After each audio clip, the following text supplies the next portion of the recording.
Okay. We had mentioned that Yaakov Avinu was the Av of Golus. Of the three patriarchs, the Av that represented Golus was Yaakov Avinu. And therefore, the Gemara tells us that Yaakov Tikin Arvis. He's the one who actually enacted Arvis, Ma'ariv. Night is Golus. As the Rambam in Hilchos Talmud Torah cites the pasuk in Eicha, when the Jews were, after the destruction of the first Beis Hamikdash, when the Jews were going to Golus Bovel, he says in Eicha, Kumi Roni Balayla, rise and sing out at nighttime. And the Rambam says in the laws of Talmud Torah that Iko Limudoso Shalom Balayla, that the primary learning, if a person has a choice to learn during the day or nighttime, his primary learning should be at nighttime. As Yirmiyah says, Kumi Roni Balayla, rise and sing out at nighttime. Vein Rina El Torah. What is the song of the Jew? Rina, the song of the Jew is Torah. Meaning that here the Beis Hamikdash was destroyed, the endless casualties. We're going to Golus. We don't know where we're going. But if you want to illuminate the nighttime, you want to have some understanding of your connection to HaKadosh Baruch Hu, Kumri Roni Balaylo. In the Golus, the only way to shed light and keep yourself connected with a level of understanding is only through the study of Torah. That's Kumri Roni Balaylo. Yaakov of the patriarchs is Yaakov Tam Yoshiva Holim. He's the Av, he's the patriarch that represents Torah at the most advanced level. He's the one who fathered the 12 Shotim. He's the father of Klal Yisrael. Because only when you're at that advanced level of Torah do you have that foundation, of course, based on the two generations before of what Avram and Yitzchak were, but the ultimate, when you stand on top of the mountain, you see that far distance. You have that understanding. And what illuminates and sheds light despite the darkness, it's Kumroni Balayla, it's the Torah itself. So Yaakov himself represented that, and therefore he was able to raise that special family. Despite what Choran was, he was raised 11 of his children in the home of Lavan, and he was able to deal with Esav because he was able to counter whatever that Golus, whatever represents, because of his connection to the Torah itself. We had said that all the Torah that he had studied in Shem Ve'ever, he had only transmitted that Torah only to Yosef, not to the other sons. And that's Ki Ben Zekunim although. And we mentioned over there, the Balaturim, that the Balaturim points out that the word Zekunim is written with the Vav Choser. The Vav is deleted.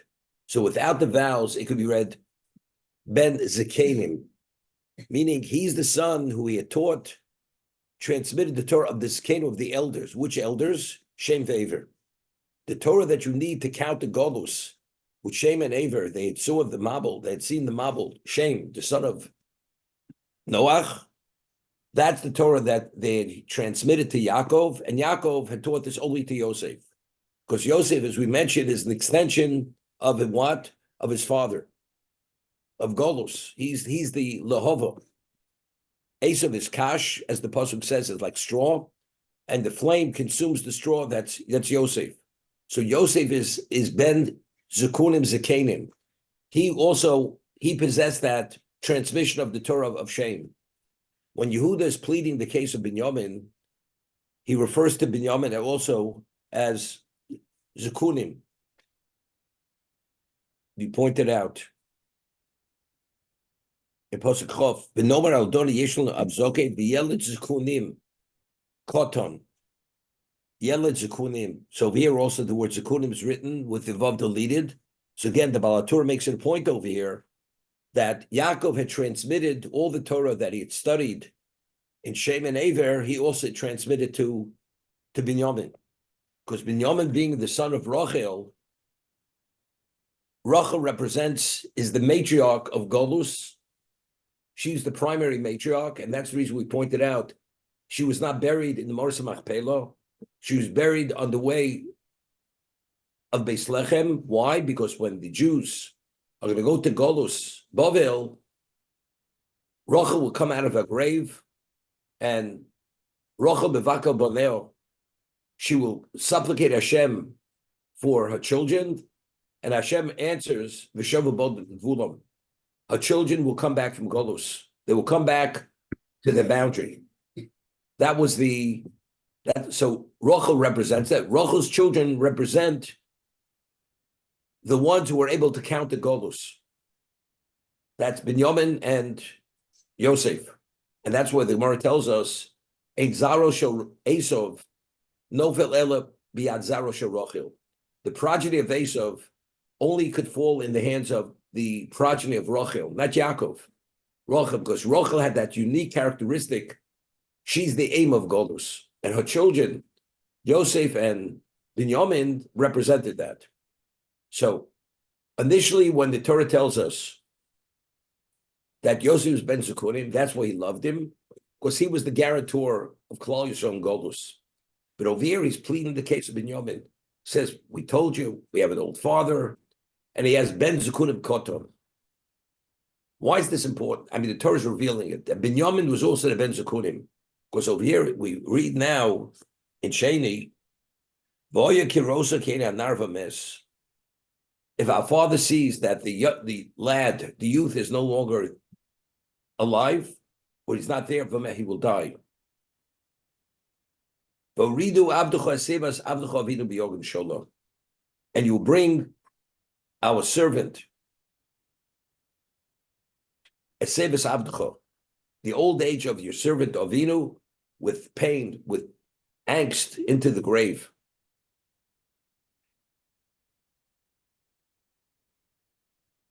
So seemingly because he loved Binyamin, because Binyamin was the son of Rochel.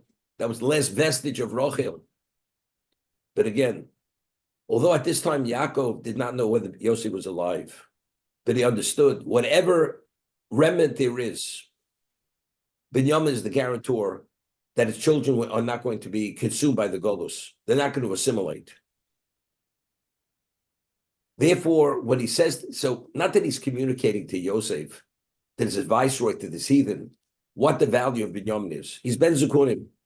He understands it to mean he was born to him in his old age, therefore he's special to him. But what in actuality, what he's saying over here, because Binyamin is the guarantor, even though there were only 11 sons left, and even though Yaakov may have not merited to father the Klal Yisrael, as we said earlier, because Yaakov had a Masorah, that if any one of his children die in his lifetime, he will not have a share in the world to come. He's going to get him. But whatever children he has, the only way they're going to survive Golus, the Laila is only if there's Binyamin. Binyamin is Ben Zekunim. So the reason why Yehuda is pleading the case with such fierceness, and he's not letting down for a moment, is because Binyamin is Ben Zekunim. And if Yaakov, we don't bring him back, Yaakov will go into the grave with his pain, because there's no chance Klal will survive.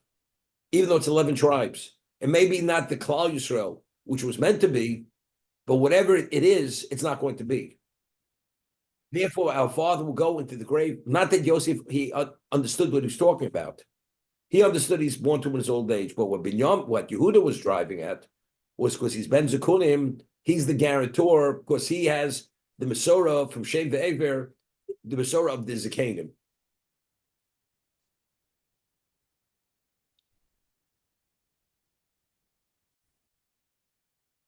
We've mentioned that the Torah of Shem ve'ever, Yaakov was 63 years old when he fled after he'd taken the brachos. Yaakov was Yaakov Ishtam Yeshiva Holim. His whole life was invested in the study of Torah. And the Torah, when it quantifies him, he quantifies him as that person. And if you studied for 63 years, I mean, you could study for 100 years. But he had to go to Shem ve'ever 14 years to study that special Torah. What was the Torah of Shem ve'ever? Yaakov, we explained, never considered ever, as his father never left Eretz Yisrael, which was the equivalent of the sanctuary of the Beis HaMikdash. Yaakov never believed he'd have to leave Eretz Yisrael. He'd always be within the confines of the holiness of Eretz Yisrael. The Torah itself is the only antidote to contend with all the challenges. Each location has its challenges. Eretz Yisrael has its challenges. It's the holiest location in the world. It's Eretz HaKadosha. Now he's going to a location, Choron, and has other challenges. The Torah he'd studied, which fortified him to deal with every issue, was the Torah that was needed to contend with the challenges of Eretz Yisrael. He never considered dealing with the challenges of Chutz La'aretz, especially Choron. Shem being the son of Noach. And Noach, Rashi over there says he knew the difference between kosher species, non-kosher species. So Gemara says, Bekan Lomed Noach Torah. Noach learned to study Torah. Noach, even though he failed, he didn't turn around the generation, but he was tzaddik b'dorosov. He was a tzaddik. He was able to survive whatever those generations represented. That means Noach had a certain Torah, understanding what that was all about, and he was able to meet those challenges. Shem being the tzaddik of Noach's children, he had that Masorah from his father. How do you deal with all those challenges? As a result of that, Yaakov being the Av of Golus, now he has to contend with that. He went to study the secrets, the secret codes. How do you deal with these new tactics to deal with the challenges of Chorah? Yosef being the son of Rochel, who is an extension of Yaakov, and Binyamin also, they have to be taught that Torah. The other sons not having that representation, they could study the Torah, but it has no value in terms of meeting challenges. Every war we ever had with Esav, the Gemara tells us about the Basra, the progeny of Rochel were always in that war. Otherwise, we couldn't have won the war. They are the Lahava. Even though it says base, Yosef is Lahava, Binyamin was also Lahava. And therefore, since he was also the flame, he had to be taught that Torah. I'll give you an example. A person is amputee, and you could study all the laws of martial arts and warfare. You can read it, you can know it, but you understand you're not qualified to meet an opponent because you have no hands, you have no fingers, and you don't have the ability. It's the same thing. The other brothers, as much as they studied, it would be purely abstract knowledge, but to actualize it and put it into action, to be able to deal with this, they didn't have that capacity. The only ones who had that capacity were Yosef and Binyamin. That's the understanding. Therefore, this Torah was only taught to them and not to the other ones because it didn't have that value. He taught them other Torah. Torah is unlimited. But this was vital for them to be taught because they're able to actualize it with the other brothers weren't able to actualize that Torah because they were not the children of Rochel.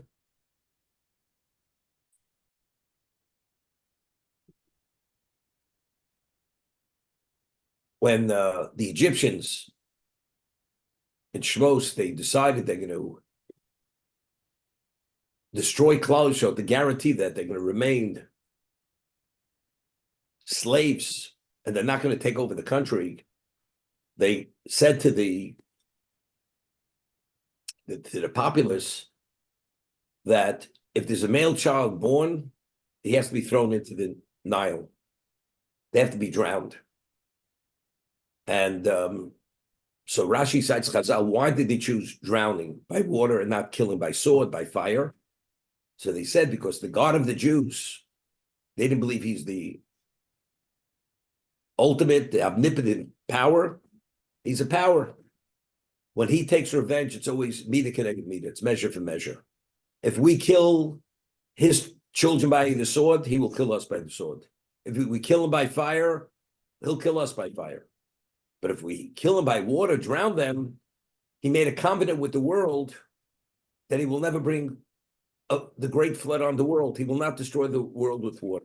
So therefore we'll drown the Jewish children. That's why they chose water, not fire, not sword. Because God made a covenant, he will not destroy the world. So the Midrash says that HaKadosh Baruch Hu says, it's true, I will not destroy the world with water. So I will not bring water on Egypt. But you realize you're going to the water. And that's why they were told to borrow the personal effects of the Egyptians, the wealth, the gold and silver, because the Egyptians are going to pursue the Jews into the Yam Suf. That was the Mida connected Mida. Ultimately, they were drowned by water. But Hashem will not bring water on Egypt. So we ask the question then. Hashem says he will not destroy the world. Egypt's not the world. Egypt may be the height of civilization, but it's not the world.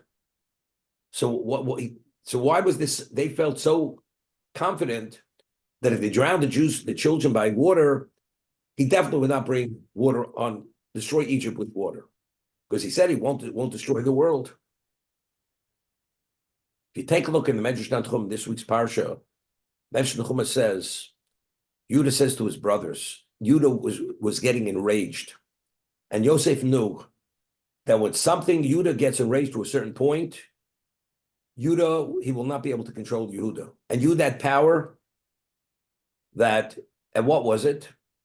That when Yehuda started to get angry here, where he kept going back and forth with Yosef, he had hair on his chest, and Yehuda wore a number of garments. The hair pierced the garments, and he took a handful of copper filings, he put it into his mouth, he chewed them up and spit them out. And then Yosef saw a tear dropping from his eye, one tear. Yosef said at that moment, and Yudah says to his brothers, check out how many markets are there in, how many boulevards are there in Egypt, main boulevards. So he said 12.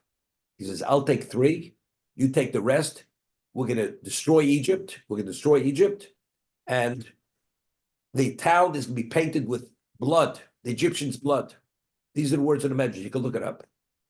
So Yosef thought to himself, if I don't divulge myself now, Yudah will destroy the world. When he destroys Egypt, he will destroy the world. Because Egypt is the world. If Egypt is destroyed, the world will not come back. Therefore, Yosef says, and if I'm killed and they kill me, nobody will ever know who I was. Therefore, he immediately at that moment, he says, Ani Yosef, because it reached that moment that if he wouldn't have divulged it at that moment, the world would have come to an end. If Egypt would have been destroyed. So I'm just saying from the Midrash, you see their understanding of the value of Egypt, that if God would bring water upon Egypt, that's the equivalent of destroying the world. It's worthwhile to look at Medrash Tanchuma, and this will shed light on the Medrash, which Rashi cites in the beginning of Shmos. Lamed Beis.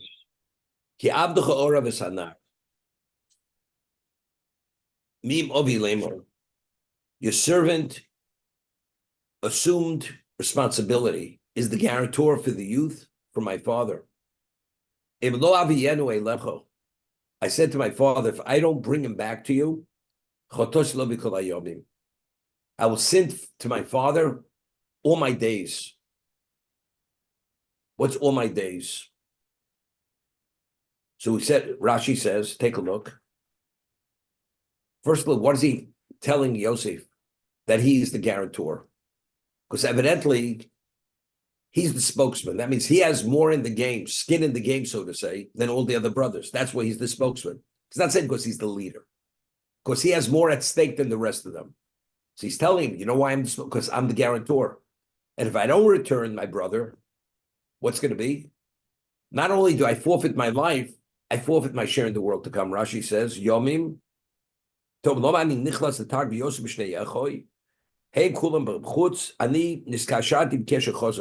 I'm bound with a level of agreement that I can't extricate myself from. Why?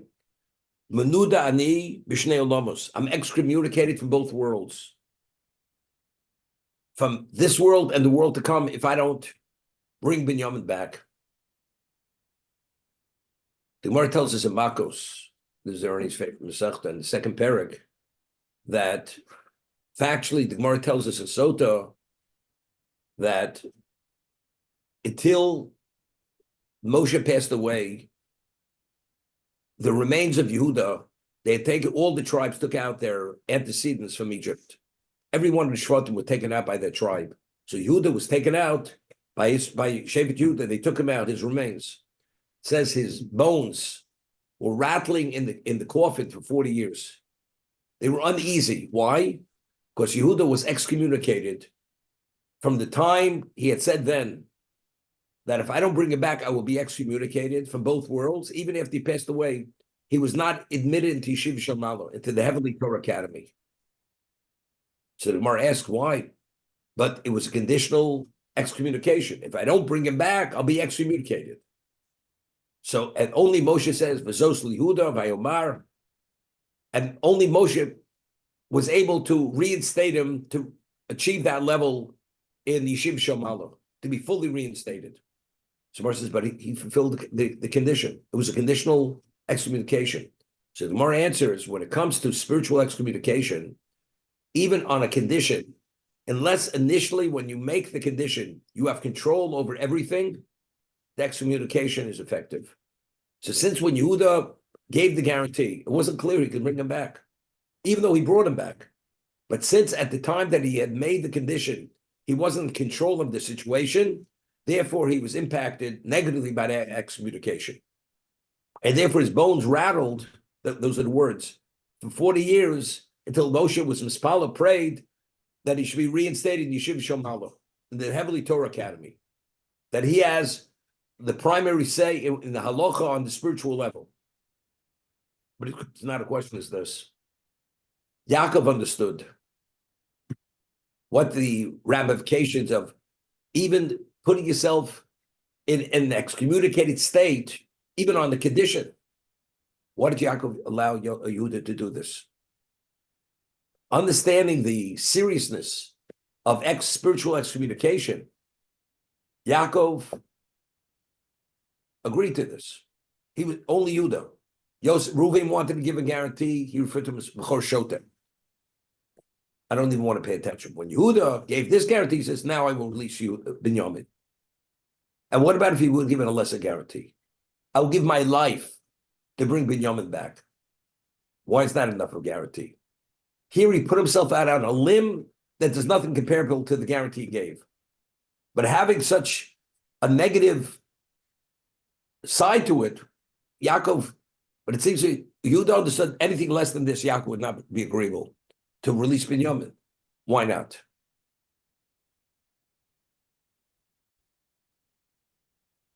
You have a very good friend, childhood friend. You've been through thick and thin. There's nothing you won't do for your friend.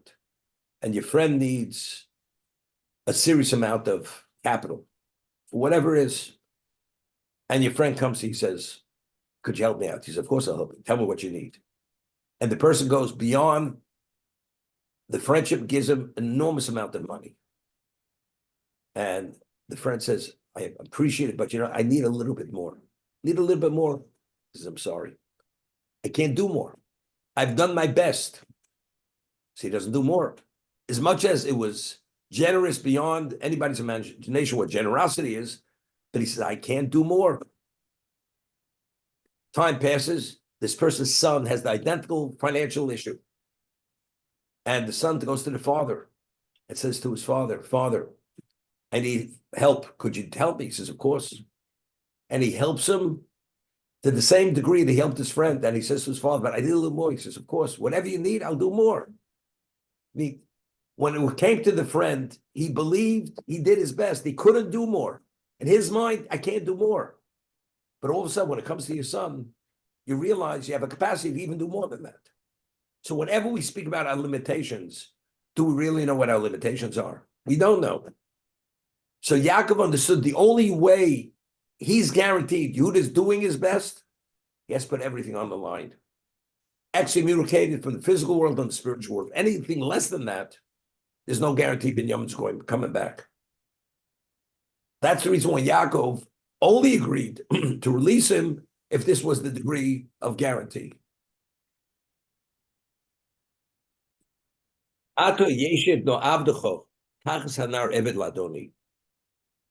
Therefore, now understanding what's at stake in terms of our father, please allow your servant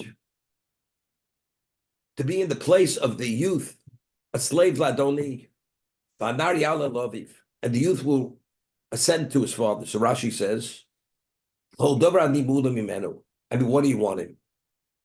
For servitude, for war, whatever it is. Whether it's power, whether it's being the head of your armed forces or to accommodate your needs, whatever it is, I'm better than he is. So if that's the case, why do you want my brother? It's interesting. Yudah alluded that he wanted, Binyamin had beauty similar to Yosef. As he said to him, as the ancient Paro took my grandmother and wanted to defile her, and you realize what happened, how he was smitten. If you want to defile my brother and sodomize him, you're also going to be smitten. That's what he said to her. He alluded to this. That was between the lines.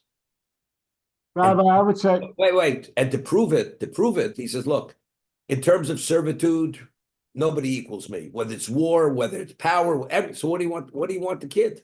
What do you want this young man? The answer is only for one reason.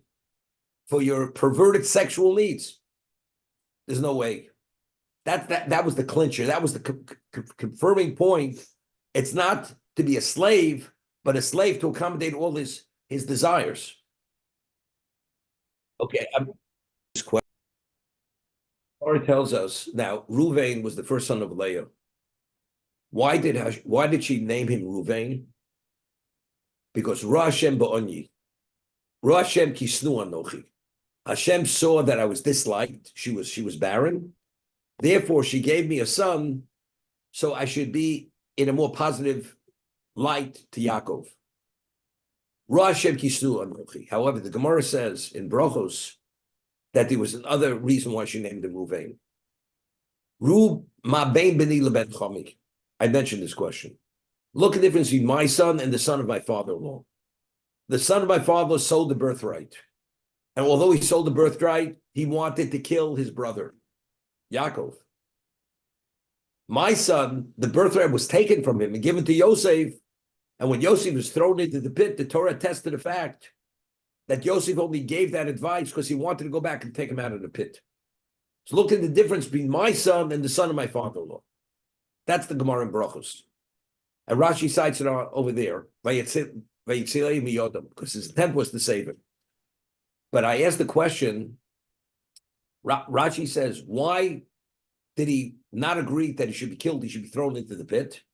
Because he is the Bechor.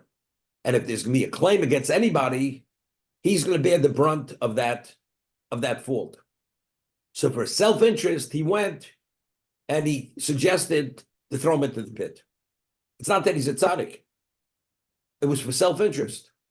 So what's Leah priding herself? Look, this is my son and the son of my father-in-law. Reuben was doing for self-interest. That was the question I asked. So what I answered was, what we said then, that the Gemara tells us, we learned this from Avram and from Bilam, that if a person is consumed with love, it overrides protocol. Avram at the age of 137 hitched his own donkey to go to the Akedah. He's an older person. Yes, he's wealthy. Yes, many people do it. No. When it comes to the will due to love, it overrides every level of protocol. Because at that moment, the only thing that exists is the objective of what I have to do. Bilam was a megalomaniac. He was self-absorbed at a level we can't even relate to. When it came to curse the Jews, he hitched his own donkey. So from there, the takeaway was Hasinima calculus Ashura. In Bilam's, at that moment, when he went to hitch his donkey, Bilam didn't exist. His glory didn't exist. All that existed was he has to annihilate the Jewish people through a curse. If that's the case, at that moment, he hitched his own donkey, because that's the quicker I do it, it gets done. So what do we say? When a person is ridden with hate or consumed with love, you don't think rationally. There's no rational thought. That Reuven was able to make the calculation, because I'm the elder, I'm the firstborn, and if something should happen to Yosef, I'm going to be held accountable. To make that calculation, that indicates you're not ridden with hate. Because if you'd be ridden with hate, you couldn't make that calculation. Because the cinema calculus is Ashura. That's why the Torah attested the fact, and that's what Leah was saying. Look, this is my son and the son of my father-in-law. My son was agreeable to something. There was a dislike, but he wasn't sitting calculus Ashura. And because of that, he was able to make that calculation. That tells us the difference between Ruvain and Esav. That Esav, though he sold the birthright, he wanted to kill his brother. And Ruvain was able to make that calculation, although the birthright was taken away from him. That's what I said.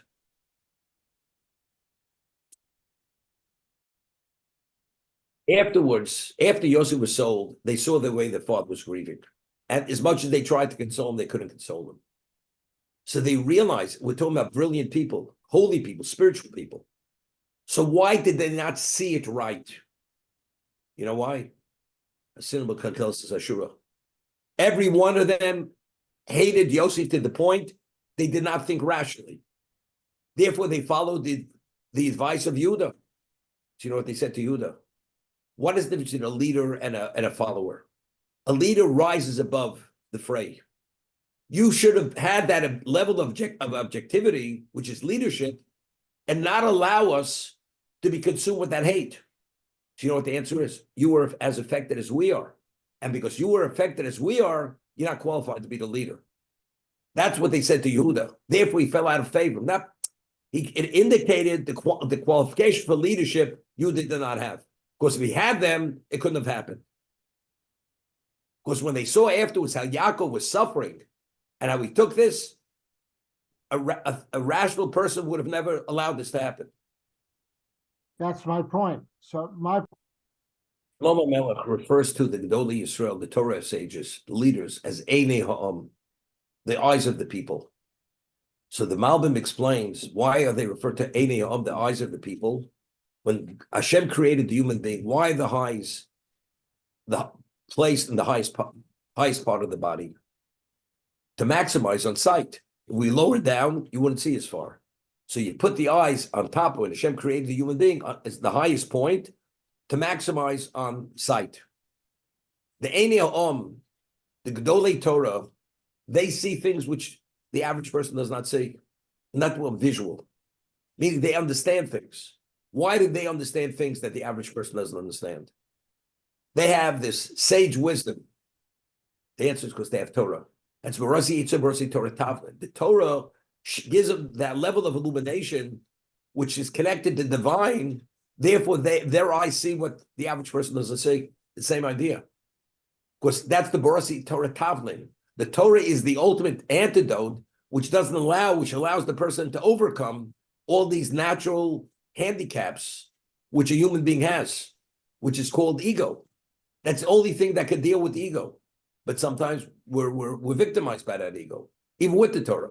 But the Einei Ha'am, the true Gedolim, they're not, because they merit that special siyata d'shmaya to allow them to see that despite that we all have a Yetzer Hara, we all have that evil inclination, we all have that ego, but we merit, if you're worthy, you merit to have that intervention, which does not allow that to take control of your life. And therefore, you always have that 20/20 vision to lead the people.